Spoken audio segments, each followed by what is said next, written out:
15세기 출애굽설에 대해서 사람들이 점점 의문을 갖기 시작했습니다. 왜냐하면요, 고고학의 유물들은 점점 발굴이 되면서 이 고고학의 유물들, 새롭게 발견되어지는 이 고고학의 유물들이 기존의 15세기 출애굽설에 대해서 의문을 제기할 수밖에 없는 어떤 상황들을 만들어내고요.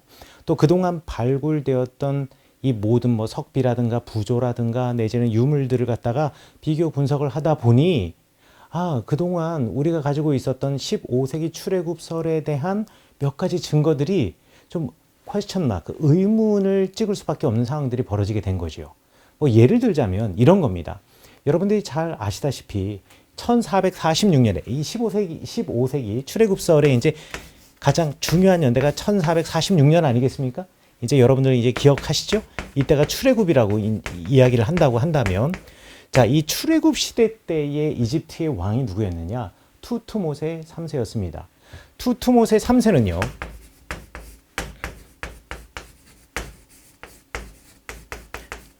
역사가의 기록에 따라서 어떤 사람들은 1479년부터 통치하였다라고 하고 어떤 사람은 1476년부터 통치하였다라고 이야기를 합니다.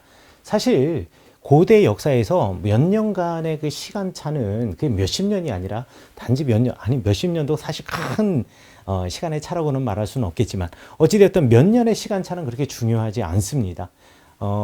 이 이집트의 역사, 이 크로놀로지를 이게 기본적인 뼈대를 만든 사람이 마네토라고 하는 사람인데요. 이미 마네토는 프톨레마이오스 왕조 시대 때 사람, 그러니까 기원전 3세기 때 사람이에요. 그러니까 기원전 3세기 때 사람이 이집트의 고대사를 다시 정리하는 거니까 사실 이 마네토라고 하는 사람도요, 자기가 원하는 역사를 중심으로 취사선택한 역사를 기록했기 때문에 마네토의 역사만으로 이집트 역사를 복원해내지는 않습니다. 그 이외에 많은 다른 역사 자료들을 함께 비교 분석해서 연대를 구성하는데요. 그렇기 때문에 이게 79년이냐 76년이냐 사실 이거는 그렇게 중요하지는 않습니다. 어찌되었든 그러나 이제 이 하셉스투라고 하는 이 여자가 1479년부터 섭정을 시작했기 때문에 사람들은 1479년을 투트모세의 통치 원년으로 보려고 하는 사람들이 76년보다 훨씬 더 많다라는 것은 제가 여러분에게 말씀드리도록 할게요. 어찌되었든 그게 중요한 것이 아니라, 자, 1479년부터 내지는 1476년부터 저는 요거 선언하겠습니다. 요때부터 언제까지 이 사람이 왕생을 했느냐? 1425년까지. 자, 1425년까지 왕생활을 했으니까 출애굽은 투트모세 3세 시대 때에 발생한 사건이 되겠죠. 자, 그런데 말이죠. 투트모세 3세 시대 때에 출애굽을 했다라고 하기에는 역사를, 특별히 투트모세 3세의 역사를 연구하는 사람들에 있어서는 이건 불가능에 가까운 사건인 거예요. 자, 왜냐하면은요. 자, 이 시대 때 투트모세가 처음 왕이 됐을 때 이 사람이 왕으로서 역할을 전부 다 하지 못하고 핫셉수트가 이제 실질적으로 통치를 했다라고 말씀을 드렸죠. 이 핫셉수트가 말이죠. 1458년까지 섭정을 했습니다. 자, 그러니까 1479년부터 1458년까지는 핫셉수트의 세상이었고요. 1458년이 되어서야 투트모세가 실질적으로 이집트의 최고 통치자 파라오로서의 위상을 갖게 되는데요. 이때가 언제냐? 투트모세가 왕이 된 지 21년째 되던 해입니다. 야, 그러니까 투트모세 3세는요, 21년 때까지는 허수아비 왕이었다라고 생각하시면 되겠어요. 자, 그러니까 이 핫셉수트가 죽자마자 이집트와 그리고 주변에 있는 나라들 곳곳에서 반란이 일어나기 시작하고, 그때부터 투트모세가 자기의 그 권위, 왕으로서 파라오로서의 권위를 지키기 위해서 원정들을 떠나게 되는데요. 이 투트모세가 그야말로 전쟁의 신이었다 라고 여러분들 생각하시면 되겠습니다. 투트모세가요, 어마어마하게 많은 전쟁을 벌였지만 1458년부터 대략 이제 약 20년간, 그러니까 1438년 사이에 큰 전쟁을 16번이나 치르게 됩니다. 야, 16번 전쟁 치르면서 단 한 번도 진 적이 없어요. 그런데다가 이 투트모세 3세는요, 이집트 역사 좀 공부해봤다라고 하는 사람들은 이 투트모세 3세를 뭐라고 부르냐? 투트모세 대왕이라고 부릅니다. 투트모세 대왕. 영어로 하면 투트모세 더 그레이트가 되겠죠. 대왕이라고 부르는 이유는 이 사람의 권력과 이 사람의 힘이 어마어마했다라는 이야기죠. 1458년도에 핫셉수트가 죽고 이 투트모세가 실질적인 왕이 되자, 야, 우리도 한번 독립해보자라고 하는 이 나라들, 그러니까 주변에 있는 나라들이나 이 도시들이 우후죽순으로 이렇게 일어섭니다. 그 대표적인 지역이 어디냐면 카데시라고 하는 지역인데요. 이 카데시라고 하는 지역은 사실 시리아 레바논 쪽에 있는, 레반트 쪽에 있는 이제 도시, 국가가 되겠습니다. 그런데 이 카데시가 전쟁을 일으키고, 이 카데시가 말이죠, 반 이집트 전선을 구축한 다음 어디에다가 자기의 병거성과 같은 아주 전진 기지를 만들었느냐? 우리 성경에 나와 있는 무깃도라는 데에다가 만들었습니다. 자, 그러니까요, 이 카데시를 중심으로 해서 이 카데시 왕과 함께 동맹을 했던 많은 나라들이 있었어요. 그래서 이 주변에 있는 가나안의 많은 나라들과 시리아가 이제 반 이집트 전선을 가지고 카데시의 왕과 함께 무깃도에 집결한 거죠. 자, 이것을 이제 첩보를 전달받고 투트모세가 이 무깃도 원정을 떠납니다. 그 원정을 떠날 때가 언제였느냐? 1457년, 바로 그 이듬해가 되겠습니다. 그래서 1457년도에 무깃도 원정을 가게 됩니다. 자, 어떻게 됐냐? 투트모세가 이겼죠. 투트모세 한 번도 져본 적이 없다 그랬으니까요. 정말 기상천외한 방법으로 1457년에 이깁니다. 사실 뭐 이거 자세한 얘기를 하자면 뭐 이거 우리 이집트 뭐 전쟁 역사 배우는 시간은 아니지만, 큰 군대가 움직이려면 큰 도로, 그러니까 비아마리스라고 불려지는 해변길을 따라 움직이는 게 원칙인데, 이 비아마리스를 통과하지 않고요. 1457년도에 전쟁을 할 때 사실 골짜기 길을 따라서 군인들이 기습적으로 움직여서 무깃도를 점령하게 됩니다. 뭐 자세한 이야기는 뭐 여기서 하지 않겠습니다. 어찌되었든 이겼다라는 거예요.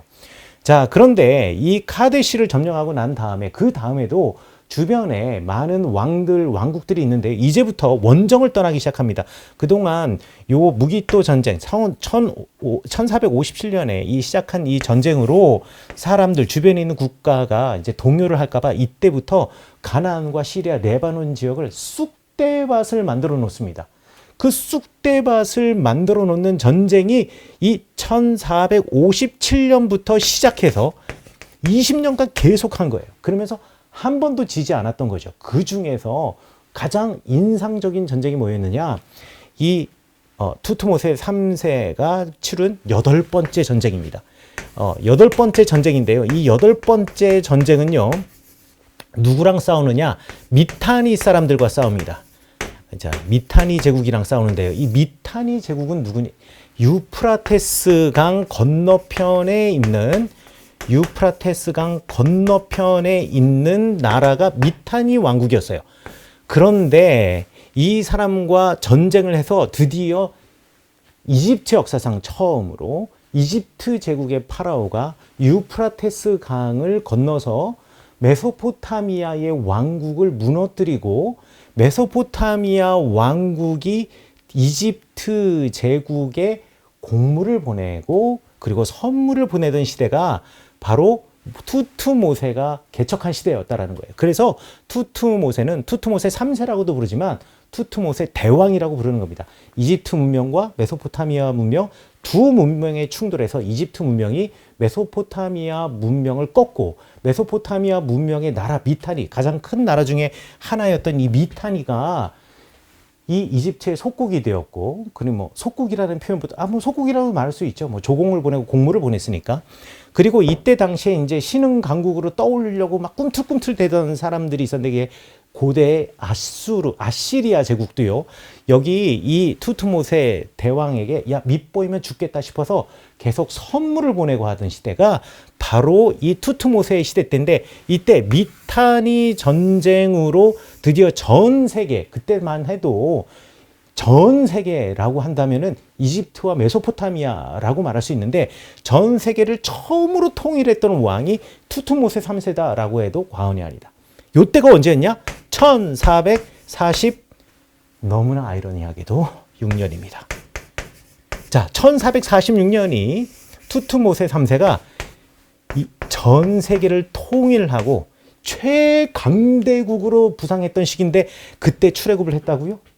야, 이게 말이 되냐라는 거예요. 말이 안 된다라는 거예요. 이게 지금 투트모세 3세의 권력이라든가 이 힘이라든 게 하늘을 찌르고 있는 이 시대에 아니 이집트에서 출애굽 그것도 한두 명도 아니고 160만 이상 되는 사람들이 이 사람들이 출애굽을 했다? 이거는 우리가 상식적으로 생각해도 이거 아니지 않아? 라고 사람들이 의심을 하기 시작했다라는 거죠. 15세기 출애굽서를 증거하는 또 다른 증거 중에 하나가 우리가 아마르나 서신에 등장하는 아피루들이라고 또 이야기를 하지 않았습니까? 이 아피루라고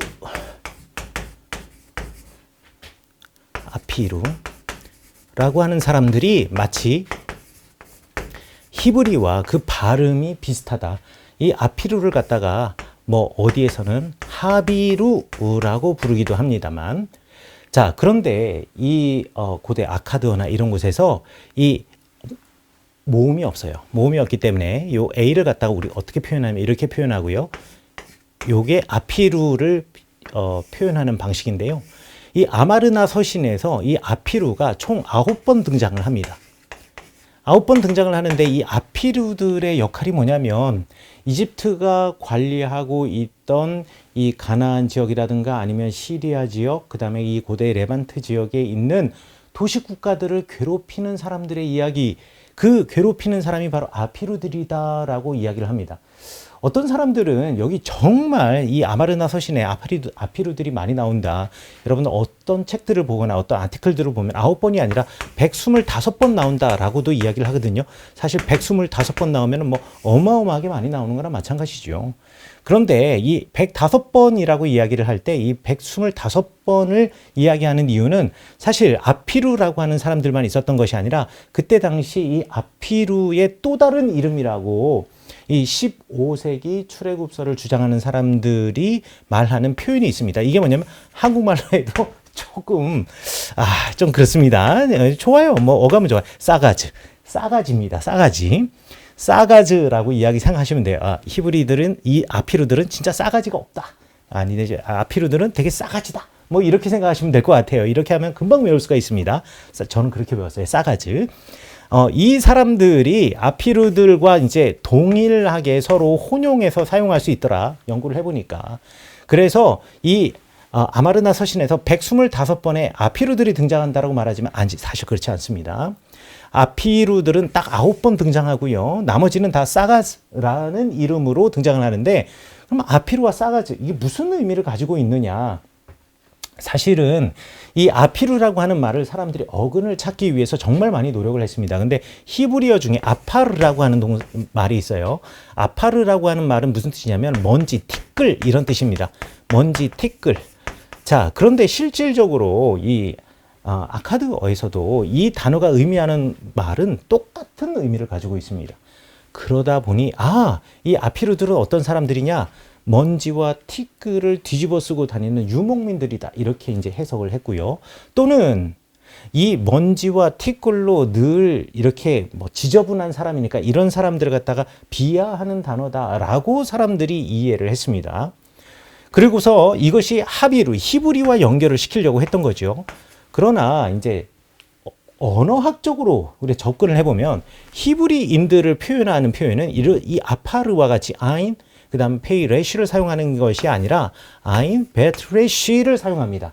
그래서 현대 히브리어로 이 이브리트라고 부르고요. 뭐 현대 히브리어도 아니고 그냥 성서 히브리어에서도 이브리트라고 부르죠. 이브리트라고 하는 말의 원래 의미는 무엇이냐? 건너온 자. 그러니까 유프라테스 강을 건너온 사람들이라는 뜻이지 먼지라는 뜻이 아니거든요.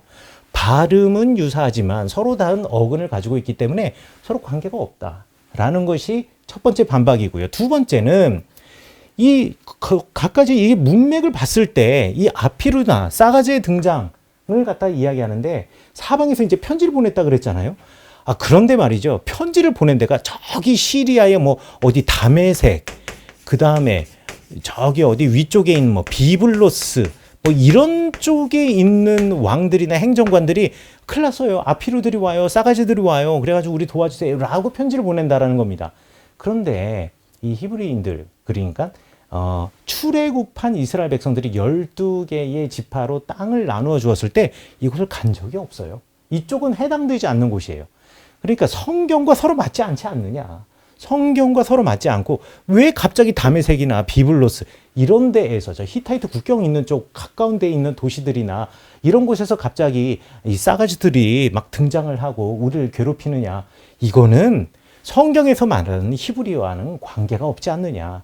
그래서요, 요즘은 이 아피루들을 갖다가 히브리랑 동급으로 생각하지 않고 뭐라고 생각하느냐.